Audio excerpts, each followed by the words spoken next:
News 28 मराठीमध्ये आपले स्वागत आहे। आजच्या मोठ्या बातम्यांबद्दल बोलूया। 14 मैल बसस्थानक परिसरात घाण आणि कचऱ्याच्या साम्राज्यामुळे प्रवाशांना होणारा त्रास गंभीर।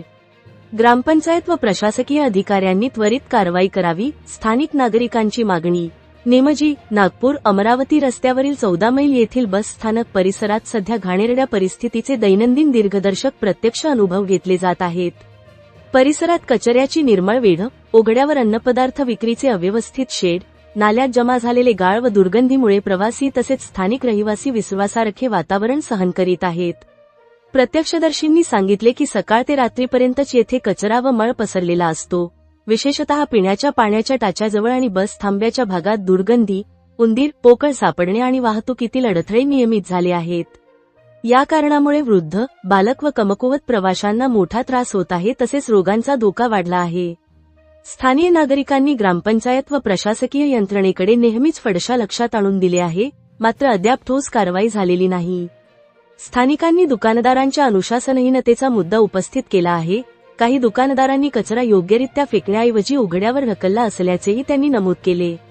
नागरिकांच्या म्हणण्याप्रमाणे बस स्थानकात आवश्यक स्वच्छता व्यवस्था, कचरा गोळा करणारे डबा व नियमित फडफड करणारी स्वच्छता यंत्रणा घटकप्राय नाही।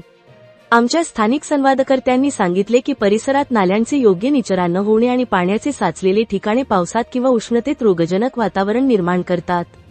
तसेच आंबलेल्या कचऱ्यामुळे कीटकांचा व दुग्धपालक पशूंचा संघ वाढला असल्याचे दिसून आले आहे।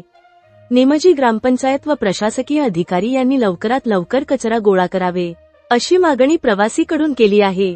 संजय थळकर, युवासेना जिल्हा संघटक आणि कार्यकर्त्यासह यांनी पाहणी केली आहे। प्रतिनिधी इशिका धार्मिक, नागपूर ग्रामीण रिपोर्टर।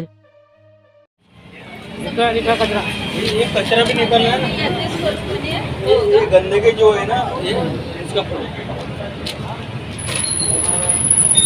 ऊपर करो पूरा भेजना। मनसे शिवसेना अध्यक्ष आशीष भाऊ दोबरा, माननीय देवेंद्र फडणवीस सर, आपको निवेदन दे रहा हूँ, यहाँ की पूरी साफ सफाई मुझे पूरी होनी चाहिए।